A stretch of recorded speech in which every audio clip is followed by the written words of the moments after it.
Diyos ko, nasaan na ba yung batang yun? Saan naman pupunta yun kung umalis siya ng bahay? Diyos ko, Joshane. Joshane. Diyos ko. Diyos ko, Lord. Joshane, yan ako. Diyos ko.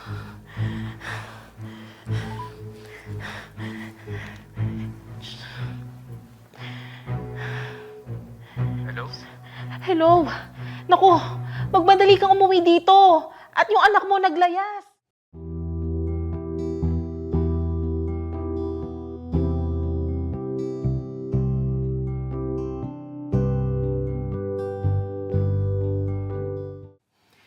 Bakit wala ka na namang maibigay na pera sa amin ng anak mo, ha?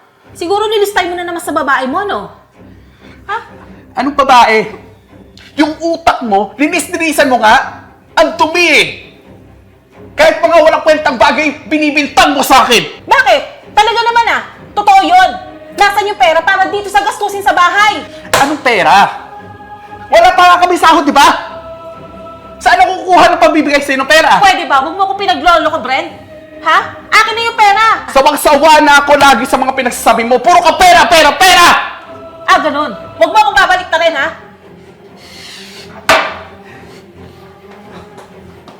Sige! Lumayas ka kung gusto mong lumayas sa pamamahay na to! Hindi ka namin kailangan ng anak mo! Kung ganyan lang din ang inaasal mo!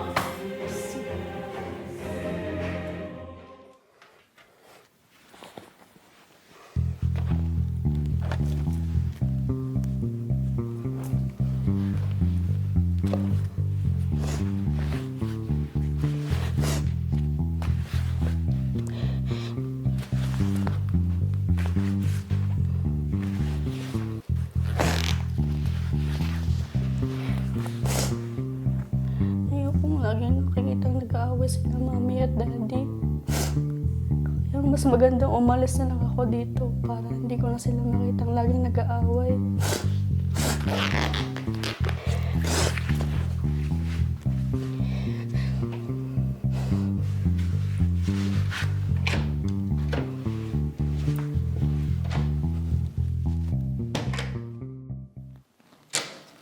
Joshane, anak?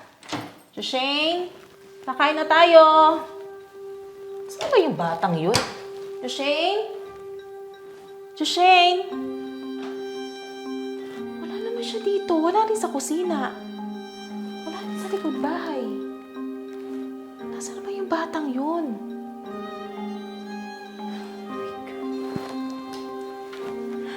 Ha? Bakit nabawasan ang mga damit niya dito? Diyos ko.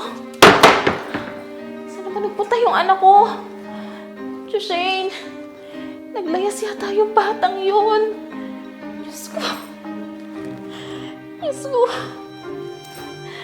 Joshane. Diyos ko. Nasaan na ba yung batang yun? Saan naman pupunta yun kung umalis siya ng bahay? Diyos ko, Joshane. Joshane. Diyos ko. Diyos ko, Lord. Joshane, yan ako. Diyos ko.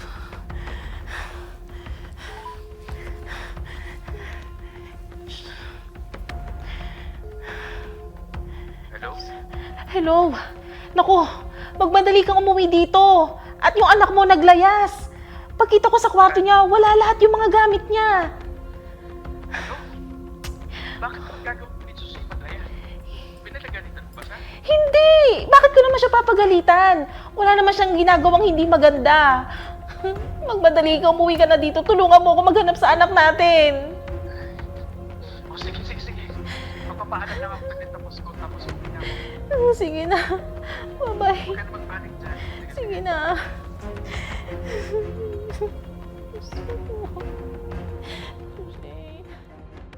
Ano nang gagawin natin ngayon?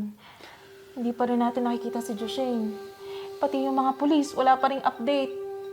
Kinakabahan na ako, mahal. Baka mamaya may nangyaring hindi maganda sa anak natin. Huwag kang mag-isip ng ganyan. Pasasaan pa't makakabalik ng ligtas at maayos ang anak natin. Ang pinagtataka ko lang, kung ano ang nag-udyok sa kanya para gawin yung mga bagay na ganun. Hindi Daddy kaya yung nakikita niya tayo palagi nag-aaway? Kasi yun lang naman ang nakikita kong dahilan para gawin niya yung ganitong bagay. Baka nga. Kaya kapag umuwi na dito sa atin si Jose, iwasan na natin mag-away o magbangayan para din sa ikabubuti ng pamilya natin to. At siguro, gusto niya tayo laging nakikita masaya at hindi nag-aaway. Pasensya kami sa kakabunganga ko sa'yo, ha? Kasi kung di naman dahil doon, hindi tayo mag-aaway. Hindi ko kasi minsan makontrol ang sarili ko, eh. Huwag na tayo magsisihan. Ang mahalaga, maging maayos tayo ngayon. Lalong natin na kapag kompleto na tayo. Hanggang ngayon, wala pa rin ang anak natin, mahal. Naghalala na ako sa kanya. Baka na paano na yun. Sana naman umuwi na siya. Mami, Daddy, nandito na po ako. Diyos, Shane, anak! Diyos ko. Anak, buti naman at ligtas ka. Alam mo bang pinag-alala mo kami ng gusto ng daddy mo? Saan ka ba nagpunta? Bakit ka naglayas? Salamat sa Diyos at ligtas kang nakauwi, anak. Pinag-alala mo kami ng mami mo. Pasensya na po kayo, pinag-alala ko po kayo. Ayoko po kasing nakikita kayo lagi nag-aaway. Ano? Hindi mo talaga matanggap sa sarili mo na wala kang kwentang asawa? Ako, walang kwenta! Bakit? Ano sa tingin mo, ha? Araw-araw ako nagpapakahirap sa trabaho tapos ganyan ang sasabihin mo sa akin. Dahil nakakasawa ka na! Saan ka nasasawa? Paulit-ulit na lang! Brent, Wow. kailan ka magbabago, Brent? For God's sake! Lagi na lang akong ganito sa pamilya na to! Lagi na lang tayo nag-aaway! Dahil kasalanan mo! Ikaw ang maraming pagkukulang! Ako na lang! Ako na lang parate! Saka buti na lang po na tinulungan po ako ng classmate ko na makilala muna sa kanila.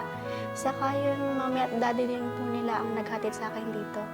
Anak, huwag mo na ulit-ulitin yun, ha? Opo, hindi ko na po ulitin yon. Pero mag-promise po muna kayo na hindi na po kayo ulit mag-aaway ni daddy. Promise, anak. Hindi na kami mag-aaway ng daddy mo. Basta, huwag mo nang ulitin yun, ha? Tama ang mamay mo. Kasi pag-aalalahanin mo na naman kami. Promise, hindi ko na po ulitin.